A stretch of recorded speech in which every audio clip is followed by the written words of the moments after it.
Nous allons étudier le Daf Nun Dalet dans Masechet Nazir et nous reprenons 11 lignes à la fin du Daf Nun Gimel Amud Bet. Hay Ever Minachai, Echidam. On avait dit qu'on avait une marloquette entre Resh Lakish et Rabbi Yochanan sur Ever Minamet. Lorsque dans la Mishnah on nous dit qu'il y a une Toum'a et que le Nazir devra se raser la tête et recommencer tout à zéro lorsqu'il rencontre, qu'il touche un membre d'un défunt qui a une certaine quantité, la question est que se passe-t-il s'il touche un membre qui n'a pas cette quantité?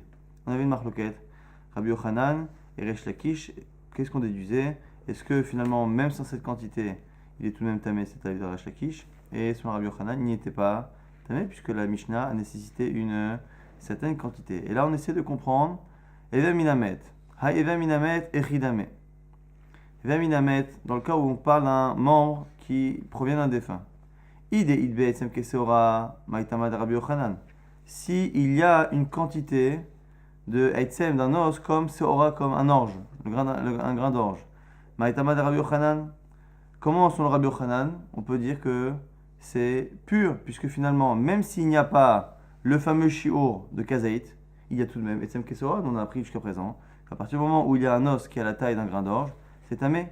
Ve'idelit be Eitzem Kesora. Si on parle d'un membre qui n'a ni Kazaït, ni même la taille d'un grain d'orge, à ce moment-là, je comprends Rabbi Yochanan, mais je ne comprends plus Resh Lakish qui sera Maïtama de Resh Lakish. Pourquoi Resh Lakish dirait que c'est impur? Donc en fait, lorsqu'il n'y a pas la quantité et qu'on a une marloquette, on ne sait pas de quel cas on parle. Finalement, la Gemara a l'air de dire que ça devrait dépendre simplement de la taille d'un grain d'orge, puisqu'en général, c'est ça qui fait que c'est tamé. Et quand il y a un grain d'orge, on dit que c'est impur. Quand il n'y a pas, tout le monde devrait dire que c'est pur, donc on ne comprend pas la marloquette. Amar la Resh Lakish te répondrait l'âme des lidbe Etzem Kesora. Non, pas d'un cas où il y a oui la taille d'un grain d'orge. Etzem Kesora. Et quoi? Et malgré cela, la Torah, elle a interdit, à partir du moment où on a un éver, entre guillemets un membre, quand on parle d'un membre, on parle des 248 membres qui existent dans le corps, donc ce ne sont pas des membres importants. Donc il y a des membres qui ont finalement pas la quantité de Etzem Keseora, mais qui, parce qu'ils sont un membre, un peu comme on avait vu à propos des animaux, on avait vu qu'un animal, lorsqu'il est entier, même s'il a moins que la quantité habituelle pour rendre impur, eh bien, le fait qu'il soit en entier, c'est déjà une raison pour que l'impureté soit reconnue. Donc ici, me dirait Resh Lakish, c'est quoi le chidouche? C'est quoi le chidouche de Ever Minamet? C'est que dans un cas où il n'y a pas la quantité de Eitzem Keseora, d'un os qui est la taille justement d'un grain d'orge, si le membre lui-même est entier, même s'il a moins que cette quantité, le fait qu'il soit entier fait qu'il est impur. C'est l'avis de Resh Lakish. Quel est le membre qui est dans ce cas-là? Je ne sais pas, mais parmi les 248 membres du corps, on ne parle pas que des bras, que des jambes. Les 248, je ne les connais pas tous. Mais en tout cas, il y a 248 parties du corps que la Torah appelle Evarim. Et dans ces 248, il y en a qui n'ont pas la taille justement de Etzem Kesora. Détania, et là-dessus, Resh Lakish va nous rapporter deux braïtot, deux enseignements. Et sur la deuxième, Resh Lakish va donner son avis pour la compléter. Détania, une première braïta qui nous dit, sur le pasuk dans Bamidbar, Vechol Hashaiga Apene As-Sadeh, tout celui qui touche al pene asadeh, à la face d'un champ, bahalal herev obemet. Halal normalement c'est un corps, herev c'est un couteau, obemet et met c'est un défunt. Pourquoi nous dire tout ça? Al pene asadeh, quand on dit quelqu'un qui a touché quelque chose qui est à la surface d'un champ, ze amail al penamet, c'est celui qui marche au-dessus de quelqu'un qui est enterré. Et bien comme il a marché al pene asadeh sur un champ et qu'il y avait quelqu'un qui était enterré en dessous, il est devenu impur de cette manière, on l'apprend de Al-Pena Sadeh. Bahalal, halal, normalement c'est le corps. Pourquoi on dit Bahalal? Ze'ever minahai, ve'yeshol alot arucha, c'est celui qui touche finalement un membre du corps, et ce membre du corps, eh bien, le rend impur, on l'apprend de Bahalal. Herev, le glaive, Arezek et halal, ça nous apprend que celui qui touche un herev, un glaive, qui lui-même a tué quelqu'un, et bien lui aussi il est impur, parce que le couteau, la lame a pris l'impureté. Obemet, et à la fin on nous dit encore s'il touche un défunt. Ze ever en hilal minamet, c'est une partie qui a été enlevée d'un défunt. Donc finalement, alpena sadeh, c'est pour celui qui marche au-dessus d'un corps. Halal, c'est celui qui a touché le membre de quelqu'un de vivant. Hayref, celui qui a touché la lame qui a tué quelqu'un. Et bemet, c'est celui qui a touché une partie d'un corps d'un défunt. Ou be'aitsem adam, et nous dit le pasuk, ou celui qui a touché aitsem adam, l'os d'un homme, Zerova Atzamot, c'est la quantité de Rova Atzamot, du quart d'un cave de Atzamot, qu'on a dit que pour toutes les Toumotes, c'était le quart qui était important, alors que pour le Nazir, particulièrement, c'était la moitié. Obekaver, ou celui qui a touché un caveau, c'est quoi Kever ici? Ze Kever Satum, c'est ce qu'on appelle Kever Satum, c'est un tombeau, mais qui est fermé. C'est quoi la lacha de Kever Satum? C'est lorsque l'on a Kever Satum, lorsque la personne est enterrée et que ce qui est au-dessus du défunt, ce qui couvre le défunt, eh bien, est situé à moins d'un téphar, moins d'une poignée au-dessus du corps, eh bien, on considère que la touma n'est qu'au-dessus du corps. Si par contre, il y a une hauteur de un téphar, eh bien, ça fait ohel, et donc finalement, la touma s'étend sur toute la pièce, entre guillemets, ou tout le caveau qui abrite la personne, et à ce moment-là, la touma peut même remonter au-dessus sur une largeur. Donc celui qui est enterré à même la terre, ou qui a un toit qui le couvre à moins d'un téphar, ne sera impur que celui qui marche exactement au-dessus du corps, pas celui qui marche à côté. Celui qui par contre est enterré avec une certaine hauteur, qui fait que finalement l'impureté du corps s'étend à toute la pièce, entre guillemets, ou tout le caveau dans lequel il est, et bien à ce moment-là, l'impureté se décale et vers le haut et vers la largeur. Et on nous dit, à Marma, à ce sujet, Touma Boka'at Ve'ola, Boka'at Ve'yoredet, que lorsque l'on a par contre un cas où la personne est enterrée à même le sol, eh bien la Touma, elle est Boka'at Ve'ola, elle monte jusqu'au ciel, Boka'at Ve'yoredet, et elle descend. Tout celui qui se trouve au-dessus ou en dessous d'un corps, quelle que soit la hauteur, quelle que soit la profondeur, eh bien, il reçoit de la Touma. Ça, c'est la première braïta. Et l'Ugabe Negia, par rapport maintenant au fait de toucher, il y a une autre braïta. Amar Rav Yehuda, Tanya, c'est une braïta qui dit quoi? Ve'ala Nogea, Ba'etzem, Obe Halal, Ovamet, Ove Kaver. Donc celui, c'est toujours ce même passage qui nous dit quoi? Un Nogea, celui qui touche, Ba'etzem, à un os, Obe Halal, toujours Halal ici c'est le corps, Obamet, ou un défunt, ou Bekaver, ou encore une fois un caveau, on a finalement deux psukim. Le premier c'était Vechol Hashaiga Alpene Asade, celui qui marche sur le champ et ainsi de suite. Et ici c'est Alanogea, celui qui touche. Donc on a deux psukim et deux braïtot. Tout à l'heure c'était celui qui marchait au-dessus. Et là on parle de celui qui touche un os, qui touche un corps vivant ou un corps mort ou un caveau. Ba'etzem los, Ze'etzem Keseora, c'est pour nous apprendre que Etzem, qu'un os Keseora, c'est métamé quand on le touche et quand on le porte. Obe Halal, c'est encore la même chose que tout à l'heure. Ze'ever anechayal minachai, ve'enbo la'alot arucha, c'est pour nous apprendre que même en dessous de la quantité dont on a parlé tout à l'heure, eh bien, la partie d'un être vivant, eh bien, rend impur. Tout à l'heure, on parlait de Toumat Ohel, de Touma, de quelqu'un qui est sous la même pièce ou qui est au-dessus. On parlait tout à l'heure d'un membre qui est entier et qui est important. Là, ici, si la personne touche ou porte un membre d'un être vivant, il n'y a pas besoin qu'il y ait cette quantité. C'est ce qu'on apprend ici de Obe Halal. Et Obemet ou un défunt, Ze'ever anechilal minamet, c'est un membre qui a été enlevé, mais ici d'un quelqu'un qui est défunt, qui est mort. Obe Kaver, dans un caveau, c'est quoi? Amar Resh Lakish. Et là, c'est plus la Braïta qui parle, mais c'est Resh Lakish qui est un amour qui vient compléter.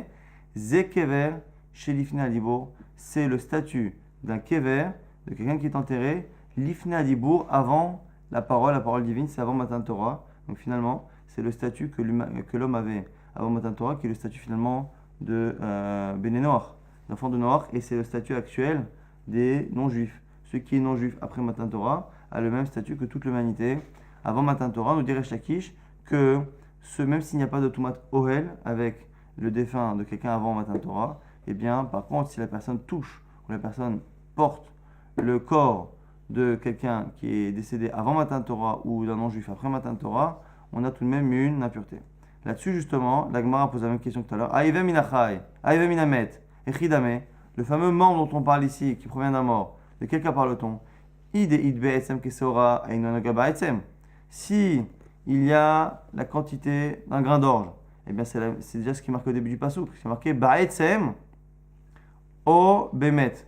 Ba'etzem, on a dit c'est un os qui a la taille d'un grain d'orge. Et bemet, c'est une partie d'un défunt.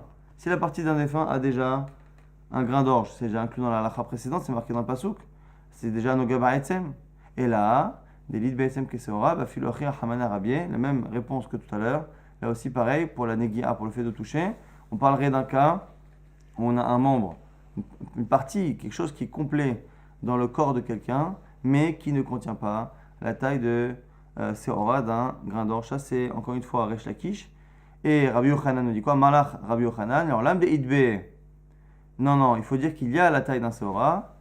Imeno Enyan le Magao, Tneu Enyan le Masao. Et de manière générale, lorsque on a une halakha qui se répète dans la Torah, eh bien, si tu ne peux pas apprendre la halakha telle qu'elle est écrite et qu'elle se lit au sens premier, puisqu'elle se répète, eh bien, tu la décales à un autre sujet. Même si en général, on évite de sortir d'un sujet dans un pasouk, comme le pasouk ici nous parle de quelqu'un qui touche. Quelqu'un qui touche un os. Et après, on me dit, quelqu'un qui touche un membre d'un mort. Ben, il nous dira Rabbi Yochanan, non, un membre d'un mort en général, c'est la même chose que un os. Alors, du coup, comment c'est possible d'expliquer la répétition? Eh bien, puisque tu ne peux pas dire que c'est la même halakha qui se répète deux fois, tu la décales. La première fois, c'est quelqu'un qui touche, à la nogea ba'etzem, quelqu'un qui touche réellement un os. Et la seconde fois, on me répète, celui qui touche un membre d'un défunt, c'est pas touché, c'est celui qui porte. Donc, quelqu'un qui porterait un membre d'un corps qui aurait lui aussi, évidemment, etzem kesora, parce qu'on peut porter sans toucher. Celui qui soulève, il y a un objet sur une table, il soulève la table, il ne touche pas l'objet, il n'y a pas de négia, il n'y a pas de contact avec l'objet, mais il a porté. Le chidouche ici de la Torah, c'est que le fait de porter est considéré comme étant un lien, donne un lien avec l'objet au même titre que le fait de le toucher physiquement.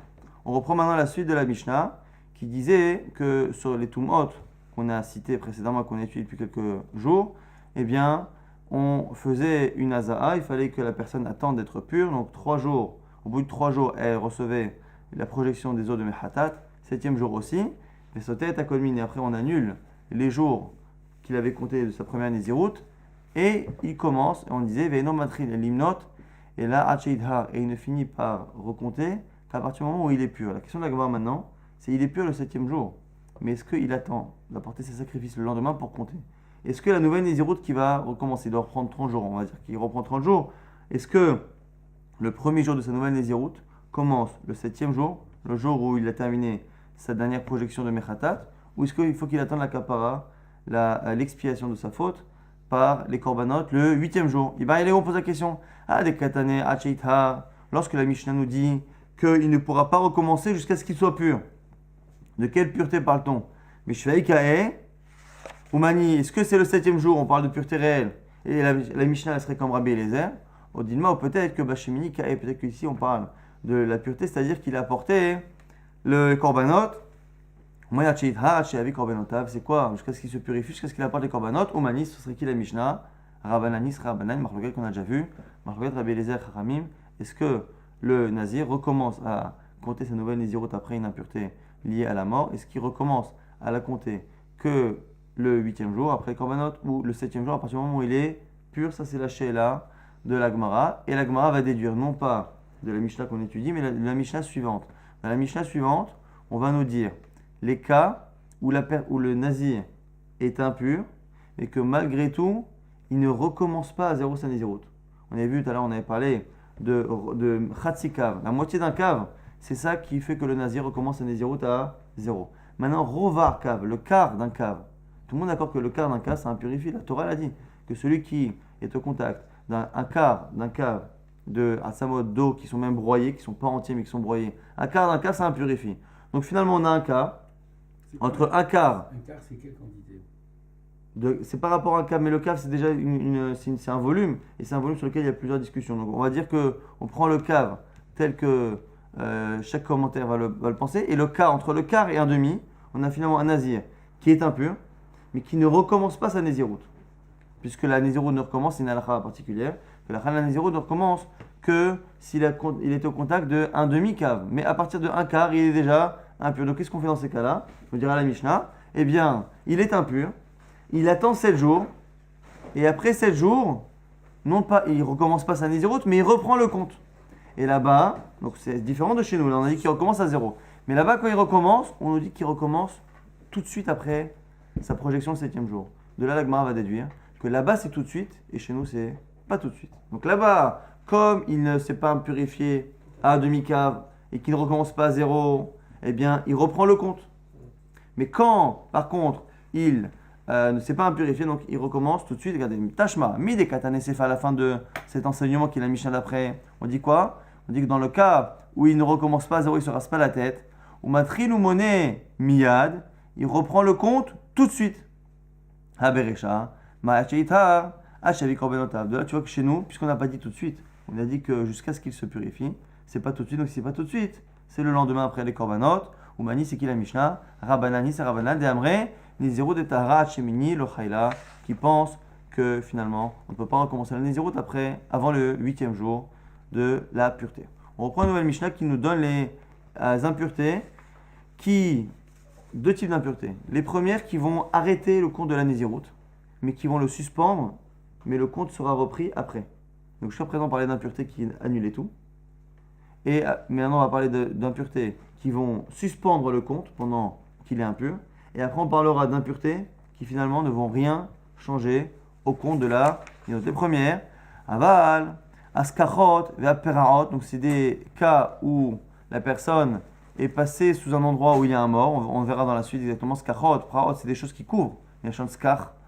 Ou Betaperas, ou un endroit où il y avait un mort, un champ dans lequel il y avait des gens qui étaient enterrés, et qu'on a labouré le champ. Et du coup, on a un problème, qu'on a peur que des eaux aient pu être mélangées, éparpillées dans le champ. Et Eretz Ha'amim, et la terre en général, qui n'est pas en Eretz Israël, on a tendance à dire que les Chachamim ont rendu impure cette terre. Vea Golel, et le kissou, ce qui recouvre un défunt, celui qui est au contact donc d'un couvercle d'un défunt. Vea Dofek, et les murs qui sont, les parois qui sont à côté d'un mort. Urveid Dam, et la quantité d'un quart d'un log de dam. On a dit que Minatora, c'est un quart qui impurifie. Et pour le nazir, pour recommencer, c'est un demi.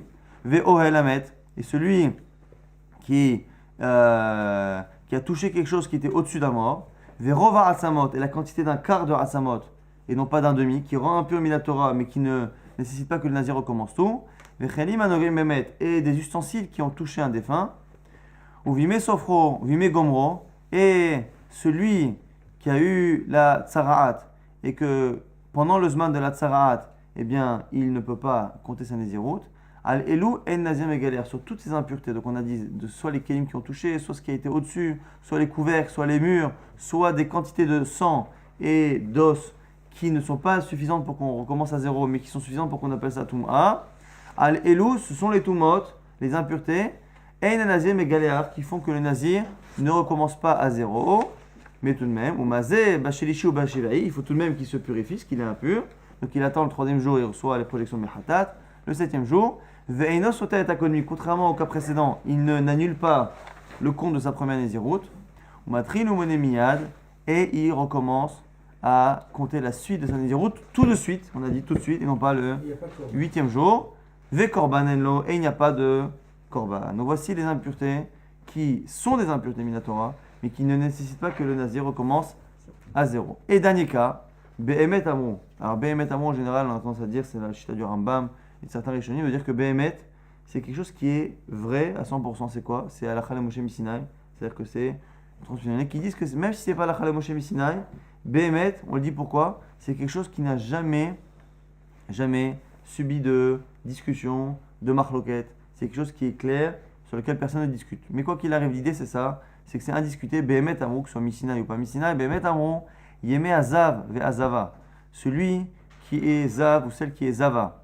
Vime Esgero shel Metzora. Et maintenant le Metzora, celui qui n'est pas encore lépreux, mais que le Kohen lui a dit écoute, je vais revenir dans une semaine pour statuer sur toi. Et bien ce temps-là, finalement, où il ne savait pas ce que le type était, et bien ce temps-là, non seulement ça ne permet pas de recommencer à dire de zéro, mais c'est même pas une impureté bichlal. Et donc du coup, ça n'enlève pas les comptes de la Nézirut. Are Elu en limno, ces jours-là, celui qui était Zav et Zava en plein milieu de sa Nézirut, celui qui a eu à un moment donné une semaine où le Kohen lui a dit écoute, je ne connais pas encore ton statut, je vais voir dans une semaine, et bien tous ces temps-là, ce sont des statuts où la personne se comporte finalement comme quelqu'un d'impur, puisqu'elle est à l'écart, mais la personne ne perd pas ces jours-là comme un compte de Nézirut. On reprend maintenant, la Mishnah va étudier d'abord le début de cette nouvelle Mishnah qui dit quoi? Qui disait qu'il y avait des cas qu'on appelait Sekachot ou Praot. donc des choses que l'on mettait au-dessus, des choses qui couvrent, et qui font que finalement la personne est impure au niveau de la halakha, mais ne recommence pas la nézirut à zéro. Ve'lo nase kachot, c'est quoi ce kachot? Ilan ameser ala haaretz.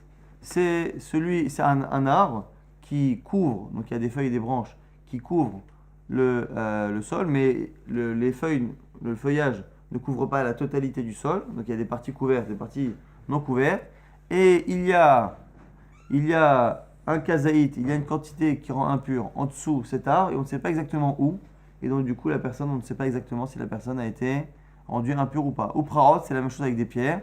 Ayotsot minagader, c'est on a un mur, on a une barrière, et on a des pierres qui sont au-dessus, et qui ne couvrent pas toute la surface, mais un endroit sur deux, on va dire 30 cm sur 30 cm, une partie couverte, une partie découverte, et on a une impureté en dessous, et on ne sait pas exactement si elle était en dessous d'une pierre et que ça a fait OL si la personne est passée. Donc du coup, c'est des cas de Safek. Comme c'est des cas de Safek, eh bien, il ne commencera pas à zéro, il n'apportera pas de korban. Toute la halachot qui nécessite quelque chose de vadaï, il n'y aura pas là-dessus.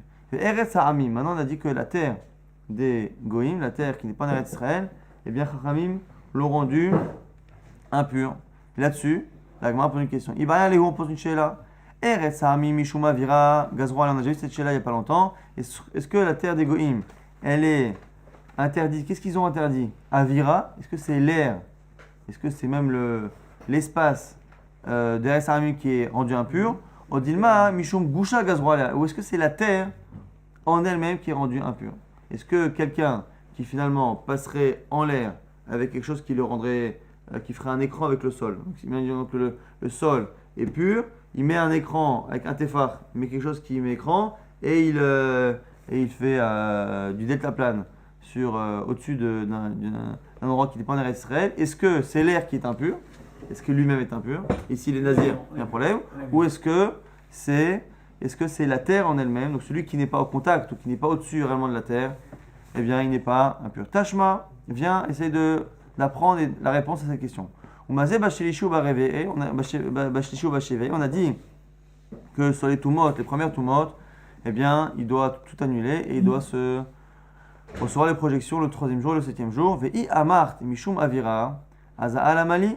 On a dit que celui qui, parmi les tumot, qui ne nécessite pas qu'on recommence la nézirut à zéro, on a dit qu'il y a entre autres Eretz ha'amim, celui qui a été en Chutz Laaretz. Et on dit quoi? On dit que celui qui est en Chutz Laaretz, eh bien, il ne recommence pas à zéro, mais tout de même on a dit qu'il faut qu'il reçoive les eaux de Mechatat le 3e jour et le 7e jour. On dit la Gemara, mais si tu dis que c'est l'air d'Eretz Israël qui est impur, Aza alamali, pourquoi il y a besoin d'une d'une projection? Et la lave, Mishum Gusha, et là tu es obligé de dire que c'est la terre. C'est quoi réellement ici la déduction de la Gemara? C'est que si on pense que c'est la terre qu'ils ont rendue de Chutz Laaretz,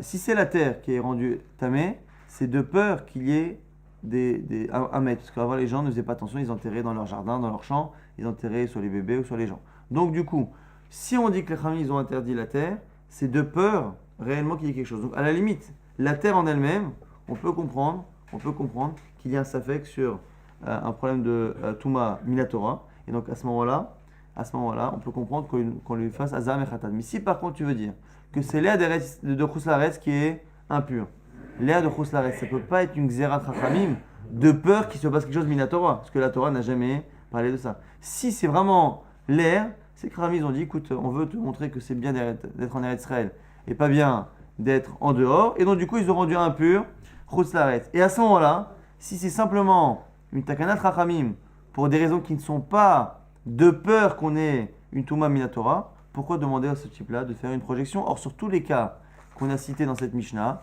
tous les cas qu'on a cités au début, où la personne ne recommence pas à zéro, on a dit qu'il doit recevoir la projection des Mechatat. Si c'est vraiment une Takanat Chachamim, on n'a jamais vu qu'on faisait des projections. On a dit celui qui touche un Sefer Torah, celui qui... Il y a beaucoup d'halachot qui sont marqués dans la Maseret Shabbat, on n'a jamais vu qu'on faisait Azaa, Bashlishi ou Bashevei. Et ça pourrait être un cas où ils ont enterré le mort et qu'ils la Touma continue à monter. Non, parce que à ce moment-là, c'est plus Avir. C'est encore une fois, quand on dit Avir, on a dit c'est justement un cas où il y a quelque chose qui fait écran avec le sol et le type il est en l'air, il fait du deltaplane au-dessus.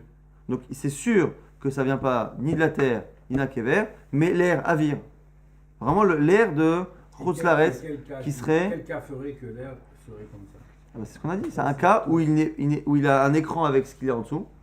Il y a un pont qui fait qu'il ne peut pas prendre l'impureté de ce qu'il y a en dessous. Et simplement, il est dans l'air.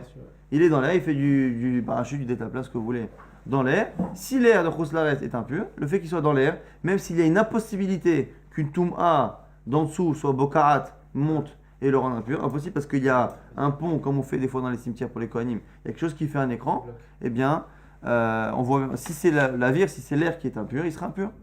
Donc la Gemara essaie de déduire de la Mishnah, puisqu'on a dit que Kaniré, sur tous les cas, on a dit qu'il faut qu'il se fasse une projection, on ne peut pas parler de projection de Mechatat si on parle vraiment d'une impureté de l'air, qui est une impureté qui n'a aucune base par rapport à une crainte d'un Issur Torah. La Gemara dit non, c'est pas une preuve. Alors là, Memalach, Mishum Avira, non, tu peux très bien dire que c'est l'air qui est impur, qui katane Ash'ara. En fait, on a plusieurs cas dans la Mishnah. Et sur tous les cas de la Mishnah, à la fin on a dit, et dans ces cas-là, il ne recommence pas à zéro, mais il devra recevoir les projections Mechatat. Et bien peut-être que quand on a dit recevoir les eaux de Mechatat, c'est sur tous les cas, mais pas sur celui-ci. On n'a pas précisé qu'il y avait une exception aux deux, mais il est possible que ce soit une exception. Et la Gemara le prouve en disant, Achinami Mistabra, tu es obligé dans tous les cas de dire comme moi, que lorsqu'on a dit dans la Mishnah, que sur ces toumotes-là, qui ne font pas recommencer la Nézirut, eh bien on projette troisième jour et le septième jour les Mechatat, tu es obligé de dire que ce n'est pas sur tous les cas. Pourquoi?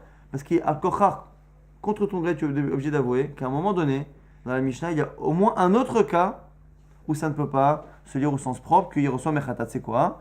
Midekatane vechelim anogrim bemet. On a dit celui qui est au contact d'un keli, d'un ustensile qui a touché un mort. Donc le mort, c'est via Votatuma, c'est l'origine de la Touma.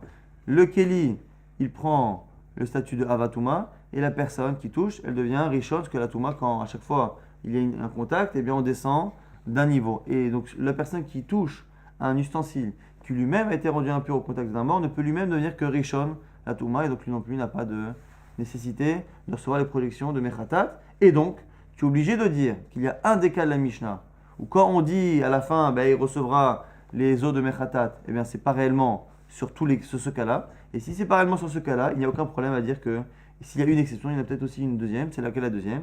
C'est Eretz Ha'amim, Chutz Laaretz, quand on dit qu'en dehors d'Eretz Israël, il y a une Touma, eh bien on peut très bien dire que là-dessus non plus, il n'y a pas de projection Mechatat, parce que justement c'est une Touma qui est dans l'air, et non pas une Touma au sol, qui est une Touma à cause d'une crainte que l'on a, crainte réelle, que la personne soit au-dessus d'un défunt. Donc, Hane Kelim, Ben Azaïnoun.